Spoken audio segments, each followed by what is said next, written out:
Antonioni movie L'Avventura from 1960 is film about nothing that will wake you up like psychedelic experience. It show you world in way you knew it could be, where the small things, small detail around you, landscapes, the nature, people's facial expressions are all somehow presented new and afresh. The world awakened. I got these sensations from movie almost instantly. From beginning scenes where a brunette girl who in later movies she's going to disappear, later in the movie, her sexor's love encounter with absent and somewhat estranged lover at beginning of movie, an older man he's like a Mark from the mustache, he's an architect. But from that beginning scene you feel a wave of freshness over you, like something you have not seen before. Am I overselling this movie? I don't think so.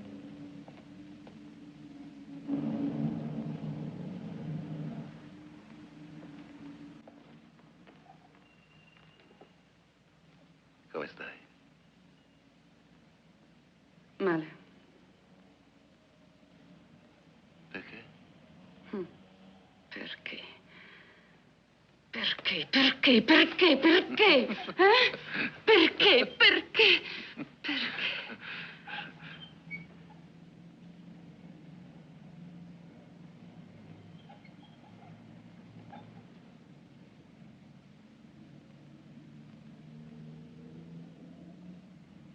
I got similar wind freshness, even though it's black and white with 1960 movie, but I got same type wind freshness, also black-white Truffaut movie 400 Blows, or Bergman's Persona, which I also highly recommended, which all of these have supposedly influenced the course of cinema, these three movies I mentioned, and their innovations actually, yes, have been largely assimilated by various filmmakers since they were made. But for me at least, the freshness, the newness of what they do is unchanged even after, 80 years now since this movie was made. It's amazing. 80 years. And of all the three movies I'm talking about, L'Avventura is the one most appropriate if you want to watch with a girl. It's suitable both for genuinely artsy girls with B-cluster personality. All fuckable girls in the West are likely some version of B-cluster personality, I'm told. Other nations keep these girls in line by beating them. It's also suitable for pretend artsy girls who are mostly normal fat girls. You put this movie on, she will probably think you are sophisticated. But look, it's just a pleasant movie. Visually, it's beautiful. Beautiful landscapes, beautiful girls. It loses nothing by being made in 1960 in terms of production quality. And I generally don't like black and white movies. I know as a cinephile, you're supposed to praise some very older movies. And for example, I have no doubt that pre-moral code Hollywood movies from 1920s and 30s have interesting themes, plot, modernist dialogue, or who knows. But for me, cinema is primarily visual experience, and I can't really stand a bad picture sound quality of old movies, very old ones I mean. But L'Avventura loses nothing by being black and white. The cinematography beautiful. And these Criterion remasterings are very well done. You should watch on HD screen if you can. Same with Persona. It's almost movie special made for black and white. The cinematography is like painting, loses nothing by being old. But L'Avventura main advantage is both in the moment and in the sweep of the actions shown. Although nothing really happens, you're constantly surprised, at times even entranced, because acting is so perfect. The actions themselves are often inexplicable, the changes in mood and such, whereas in a psychological novel or most movies, both before and even now, there is an effort to give some kind of narrative reasons or explanation for one character falls out of love with another, why it happens, or comes into love with a third. There's effort on movie maker part to explain to you some word or narrative or major dramatic changes like this. These are shown here unexplained and unjustified. Usually the justifications, even in a novel, are clumsy unless you're dealing with a master psychologist, but you're often not. But the movie mimics, in some way, not life as such because of this, which art, I think, should never try to mimic life as such, because daily life is dreary, often fake. And this movie's virtue is it doesn't depart from dreariness of everyday lies with things that are too strange or random. In other words, they're just at edge enough. Antonioni manages to capture subtle but significant moments in people's lives, which you as a viewer will recognize. You'll recognize, yes, I've seen that. I may remember seeing something like this. It's uncanny. This is not something random or supernatural or totally zany and unexpected, but it's something that you see rarely because it's revealing somehow of a momentous manifestation of somebody's character that you've known, or a momentous manifestation of the beauty of the world, and so on. And to show you this, I just say, again, watch the beginning scenes. They captured me immediately, even before the three characters depart on their voyage. The story is essentially about a voyage, but just the beginning, the Sexor's love encounter in Rome between the brunette and the male lead. You see her face, and you see what I mean. Despite the movie's influence on later cinema and video and so on, you rarely, if ever, see this kind of acting that just, it jolts you out of expectations in an uncanny way. I'm still thinking of her facial expressions and his, and wondering, yes, that's what it can be like. Why don't other directors try to capture things like this? But maybe they try, but here it's done successfully, thanks also to the skill of the actors. Anyway, the story itself isn't about nothing. It's technically a typical mystery story, as you might find Hollywood movie or Hitchcock. Same with Mustache. In this case, the girl you see at the beginning, the brunette you think is the lead, she ends up disappearing after an argument with her lover. And the rest of the movie is this lover, her ex, and her best friend, who is the actual lead of the movie, played by Monica Vitti, who ended up starring in Antonioni's other famous movies and who became international star because of this L'Avventura. But the two of them try to find her, and they never do find her. You never find out if she just ran away or died in accident, suicide, murder, but it doesn't matter because the movie is really about the search and the love affair especially that ends up sparked between her friend Monica Vitti and her ex-lover, who are, the ones who are searching for her. And yes, this is shown really refreshing, a totally external visual way. No psychologizing, no justifying. It comes fresh surprise. The most beautiful parts of the movie are when the two of them are in the hinterlands of Sicily, because the movie starts really as they're planning and then they're going on a trip to Sicily. Then these two are traveling through countryside, and they're in this abandoned church parking lot. And many of these images Antonioni plainly recreated from Giorgio de Chirico paintings. If you check my Twitter account, near the top there should be, I retweeted someone who long ago put up de Chirico paintings side by side with scenes that I'm talking about now. And that was, even before I saw that tweet, that comparison when I was watching movie, that was in a way the visual and mysterious trance highlight of the film. It's a visual film and it has a trance visual highlight as opposed to a dramatic narrative peak, which this movie doesn't really have. But it occurred to me even then, yes, this, and I figured he must have been copying Chirico, but I'm not just being biased. Those scenes are really very haunting. The church, empty town in middle of summer day Sicily, very haunting. I should say I had no idea regarding his Chirico ties. You may know I like this painter. I've brought him up sometimes on this show. And in fact, although Antonioni reproduces some Chirico scenes, the movie does not at all have a Chirico feel. And what I mean is, it is easy. Yes, if you take pretty much any abandoned Italian or Sicilian town on a summer afternoon, and you put the camera right, and you can sort of capture the superficial setting of what Chirico is showing in many of his paintings. But there's also a particular nostalgia, dream feel in Chirico, and also especially feel of mystery, especially menace, menace religious transfiguration. Remember again, André Breton literally jumped out of a tram car when he saw a Chirico painting in a gallery. He felt that here was arrival of a new religious moment. And that's missing from this movie. It has none of that. It has almost no tension, no menace. The feel of it is very different from what Chirico's showing, but it's also remarkable that almost no narrative tension. Yes, it's a mystery movie, detective story, but it never feels like really a detective story.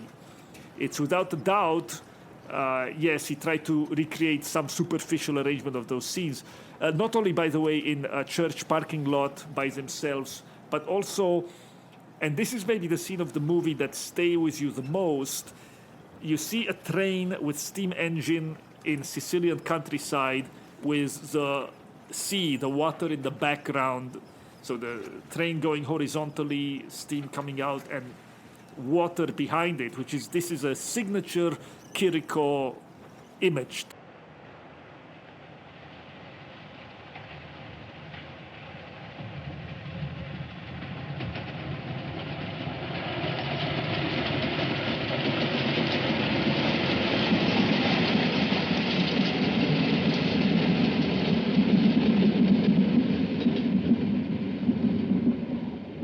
Touch, and the two of them are in the grass by the train tracks kissing.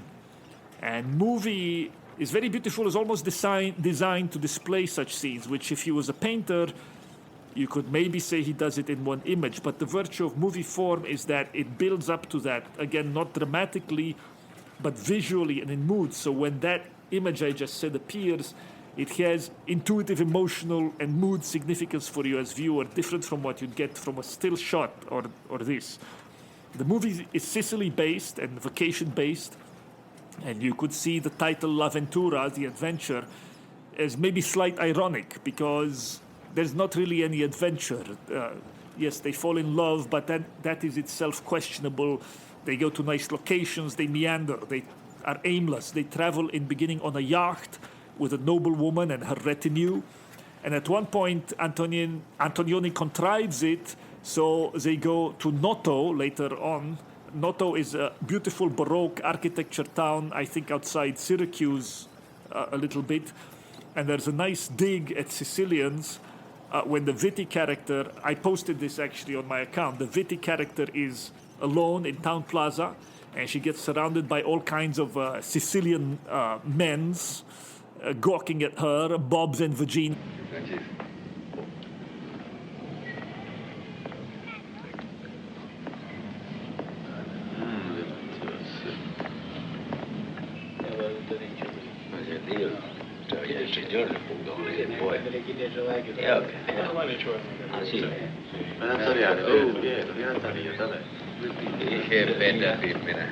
Torino.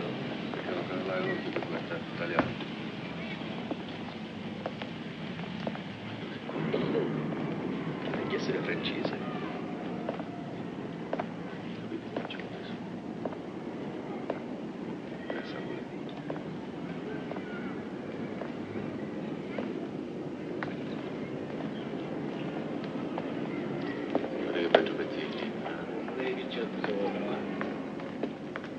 Un maschio.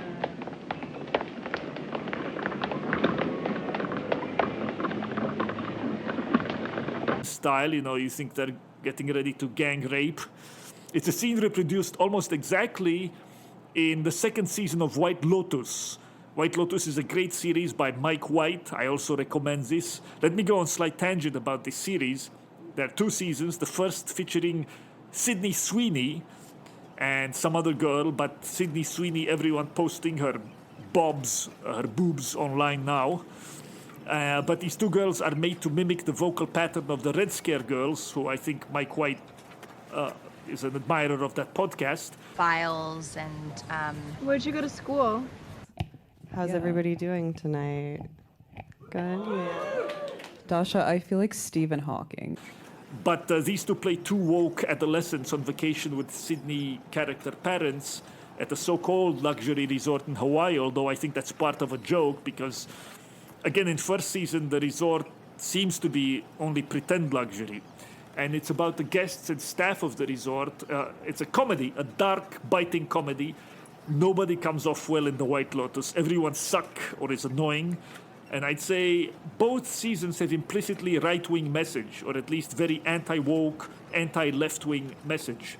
Although it's subtle and there's plausible deniability. And the reason I even watched the White Lotus in the first place is because someone recommended it in a reply for this reason, that it's a good model for what so-called right-wing art today could be, which is not really, or actually at all explicitly right-wing or at all political. That's not art, that's a homily. Not engagement in moralism or hokey nostalgia either, but full immersion in modern life as it is, full showing it how it is, which results naturally in biting satire. And it's also just very enjoyable to watch. Beautiful scenes. The second season, there's a third being shot now at a resort in Thailand, I am told, but the second season takes place at a resort, same called White Lotus, it's like a chain, right, in Sicily, where Mike White just reproduces particular scenes and even ideas from this movie I'm talking about by Antonioni. Although, again, it's filtered through parody and satire. And Monica Vitti's counterpart in White Lotus is actually a very annoying, frigid American lawyer cunt. And the lives of Roman and Italian high society that gets shown in La Ventura without much judgment is reproduced here in White Lotus as scheming and murderous faggots on the make. So, anyway, I recommend this series, and yes, I recommend emulation of what Mike White is doing in this series if you have the tools to. But anyway, I mean to say a lot of movie La Ventura is a vacation around Sicily. It's not really an adventure. They had tremendous difficulties, I hear, with funding and production of movies, so much so that the company Antonioni had managing the movie, it got bankrupt in middle, so the whole cast got stranded without food and water on this tiny rock in middle of the sea. They had to be extricated. But Antonioni persevered. Persevered, by the way, also after the movie premiere at Cannes, where it was absolutely killed by the audience. They booed, they catcalled the movie, so much so that Antonioni apparently had to leave the screening in the middle. Similar maybe to Reception, A Rite of Spring by Stravinsky, which caused a riot of anger on premiere. But Antonioni persevered. By the way, let me go on still another tangent, because later in the show I will mention Carl Jung. Since I'm talking movies, there is a very nice movie about the life of Jung in opposition to Freud, and by Cronenberg. It's called The Dangerous Method, and it's I think Viggo Mortensen plays Freud, and Fassbender plays Jung. I enjoy this movie very much, and I am wondering, actually, if Freud deserves the bad reputation he has now. Not only, by the way, the left attacks Freud, feminists attack Freud, but a lot of people on the right dismiss him. And I'm wondering, because I have a slight prejudice against psychoanalysis, because I feel that you go to a therapist and he could unwind your spiritual or psychological tension, when that tension should be maybe a taut bow to shoot an arrow to make you... I've heard from people, and that even their therapists told them, yes, I can cure you of your neuroses, but perhaps you will also get rid of the source of your creativity. You will lack spiritual tension you need. I don't know, is this true or not? I think it could be true in some cases, but in the case of Rachmaninoff, since we're talking about failed premieres, his first symphony did very badly. Similar, got killed by critics. I don't know if audience booed, but it might have. And Rachmaninoff was sensitive young man, so sensitive that really it crushed him. It made him go into a deep depression, and he couldn't get out of it, and he went to therapist. He saw a psychoanalyst, and it cured him. It worked for him in the same way that in this movie, A Dangerous Method, you know, I think sometimes psychoanalysis actually works. It cured the woman that's depicted at the center of this relationship in Dangerous Method. I think for some people it worked, and it worked for Rachmaninoff. And the result was he wrote the second piano concerto, which he dedicated to his psychoanalyst. And Second Piano Concerto, I'm sure you, even if you are casual music listener or you've seen it in Hollywood movies, it's one of the most beloved pieces of classical music, popular ones at least worldwide. And so I don't know, maybe sometime psychoanalysis works. Should I, as a joke, attend psychoanalyst? I don't know. But anyway, Antonioni persevered, and the male lead of, to go back to talking about L'Avventura, the male lead plays an architect, and it's funny, when they visit Noto, with its dramatic architecture and cathedral, this town in Sicily, the main character in L'Avventura goes on a somewhat trad reactionary rant, perhaps much like what you'd find the traditionalist urban planners on Twitter, or my friend Wrath of Gnon. I don't mean to imply he's very calm account, he does not rant. But he goes on this rant about how people used to build for the ages, and now you build for 10, maybe 20 years at most.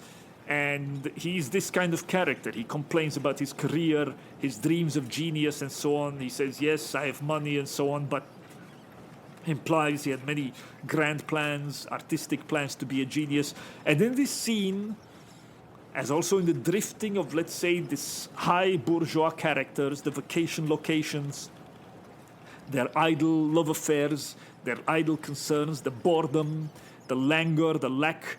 A lot of nonsense has been written that this movie is about class, or that it's a subtle attack on the bourgeois and so on. Again, there are fancy parties also in the movie, at the beginning and at end, with Italian aristos. The movie begins outside a nobleman's mansion that is being surrounded by ugly development modernization. So, there's a feel of jaded aristocracy and jaded high bourgeois that perhaps feel put upon by an ugly world and are trying to escape it. Then the movie immediately, when they're going on vacation, it goes to a yacht. Although it's funny, as an aside, to note what this yacht in the movie is. When you look at the time what it was, it's a yacht belonging to an Italian rich noblewoman, but it looks actually very basic very basic bread and butter boat compared to an Abramovich yacht, let's say, or even to the yacht that the counterpart faggots from White Lotus have in today's time. It looks much more luxurious and so on. But yes, I mean, it's a movie about the rich and idle, you could say.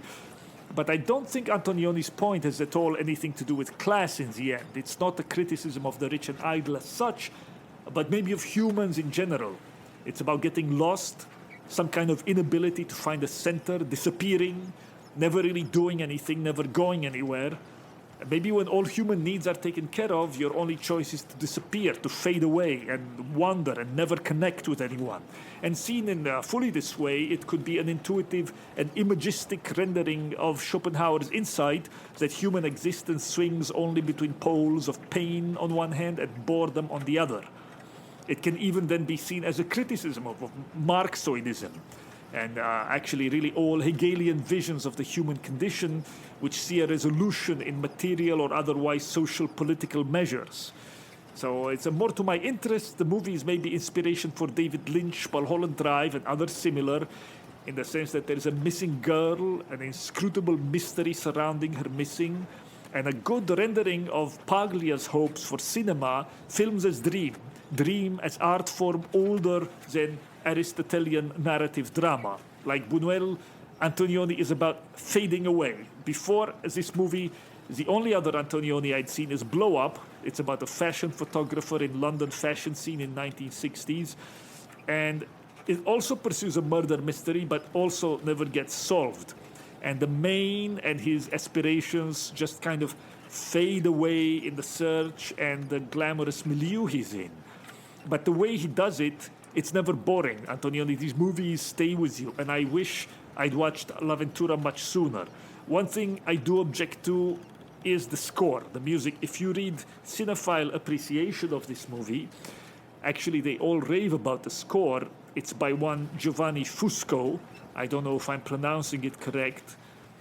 Giovanni Fusco is apparently a well-known Italian composer. He did many film scores for Italian movies, including for Antonioni's other movies like Red Desert, and it's said to be discordant, modernist. I suppose technically it is, But I think actually it's inappropriate for the imagery and very much like it feels to me like much a relic of older hokey movie making with major key hokey random scores. Let me give you a sample. This is from La Ventura score.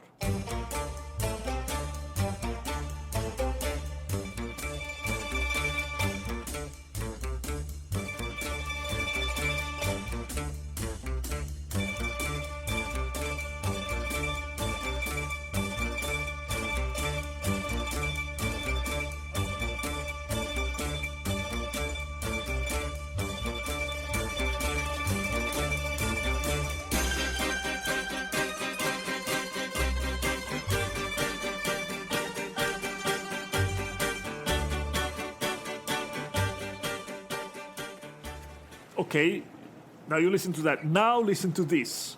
Here is also maybe 20, 30 seconds from another score. Listen to this.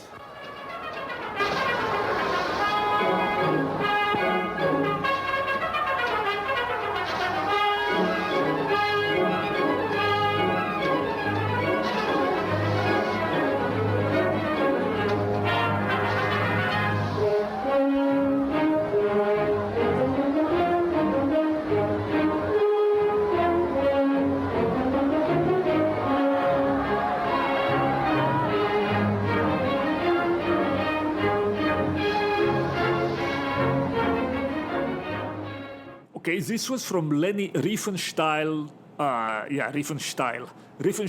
Olympia. She made actually beautiful movie about 1936 Olympics in Berlin. And the score is also by modernist German composers in this case, but I can't really stand it, okay? That kind of both these scores, they sound similar to me, and yes, it's discordant in the sense that a mariachi band also is. They have mariachi band, major key, annoying vibes, random, and that in both cases I think really take away from the imagery. I redid an edit of the famous diving sequence from Olympia and I posted it to Twitter, where I just changed the music to a relatively normal fag electronic ambient tune. I think it works much better. I also redid the opening sequence where she had, Leni had beautiful images of Parthenon, and I redid this with Otekre ambient music. And again, I think much better from their album. I like their album Amber, by the way. It's probably their most famous album. But again, it's much better than that kind of annoying hokey score that I just played for you before. I think similar that La Ventura could have better musics. Either some kind of more dreamy, suspended modern ambient can be rescored, or otherwise, if you want to go really discordant artsy, just let go of the annoying film scorey mariachi, just do Scriabin, or do one of Scriabin's lesser known followers like Roslaviec, who actually do leave you with mood of dreamy, lost, fading away nostalgia suspension, fading away in a vast sea of ecstatic blue. So then I put this music for you now as I go to break.